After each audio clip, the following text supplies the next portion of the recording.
Hello hi friends, welcome back to my channel Deepu Palnati vlogs. Today వచ్చేసి నేను చూపించేది chicken nuggets.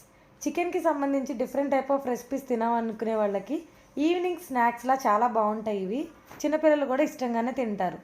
So దీనికి కావాల్సిన ఇంగ్రీడియంట్స్ తయారు చేసే విధానం చూపించేస్తాను, చూసేయండి.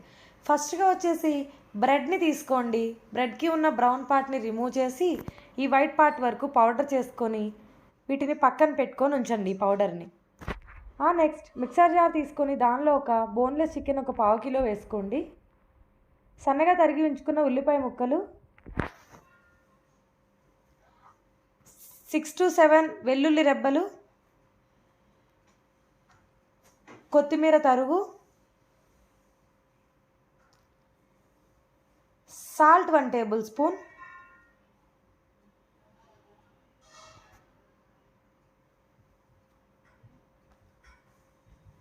కారం స్పైసీగా తినాలనుకునే వాళ్ళు అడ్జస్ట్ చేసుకొని మీరు వేసుకోండి. నేనైతే 1.5 స్పూన్ వరకు వేసాను.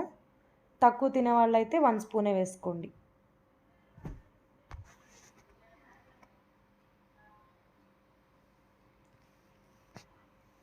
Next soya sauce 1 table spoon. ఆ తర్వాత పచ్చిమిర్చిని మిడిల్కి ఇలా కట్ చేసుకుని ఆ తర్వాత హాఫ్గా ఇలా ముక్కల్లా చేసుకోండి. ఇలా ఒక 4 వేసుకున్నాను నేను. ఆ తర్వాత బ్రెడ్ని ఏదైతే పౌడర్ చేసుకున్నారో 4 to 5 టేబుల్ స్పూన్స్ వరకు బ్రెడ్ పౌడర్ అనేది పట్టుతుంది. ఇలా బ్రెడ్ పౌడర్ వేసుకున్న తర్వాత మూత పెట్టేసి ఒకసారి బ్లెండ్ చేసుకోండి. మరీ మెత్తగా అవసరం లేదు, ఈ రకంగా అయ్యేలాగా చేసుకుని పక్కన పెట్టేసి ఉంచండి ఒక బౌల్లోకి తీసుకొని. నెక్స్ట్ వచ్చేసి ఒక చిన్న సైజ్ బౌల్ తీసుకొని దానిలో ఒక ఎగ్ని బీట్ చేసుకోండి. 1 or 2 ఎగ్స్ మీరు చేసుకునే చికెన్ బట్టి తీసుకోండి.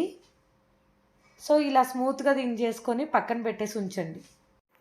ఆ తర్వాత మనం ఇలా కలుపుకున్నది ఉంది కదా, ఈ ముద్దలు ఇలా రౌండ్గా తీసుకొని ఇలా నగ్గెట్ షేప్లో చేసుకోండి. మీకు నచ్చిన షేప్లో కూడా చేసుకోవచ్చు. స్టవ్ ఆన్ చేసుకుని పాన్ పెట్టుకోండి. పాన్లో ఆయిల్ పోసుకుని ఆయిల్ని హీట్ అవ్వనివ్వండి.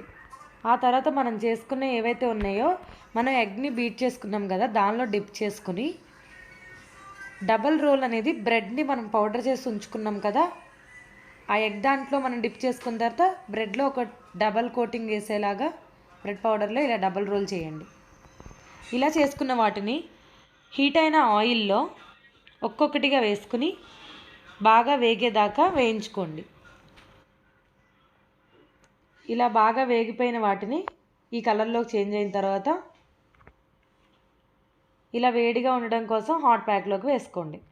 అంతేనండి. సో రెడీ అయిపోయాయి మన చికెన్ నగ్గెట్స్. ఈవినింగ్ స్నాక్స్గా చాలా బాగుంటాయి. ట్రై చేసి చూడండి, ఎలా వచ్చిందో నా కామెంట్ సెక్షన్లో కామెంట్ చేయండి. ఫ్రెండ్స్, నా వీడియోస్ని చూస్తున్నారు కానీ చాలామంది సబ్స్క్రైబ్ చేసుకోవట్లేదు. సో సబ్స్క్రైబ్ చేసుకోండి. వీడియో నచ్చితే ఒక లైక్ చేయండి. ఫ్రెండ్స్ ఎవరికైనా షేర్ చేయండి. Bye friends, in the next vlog.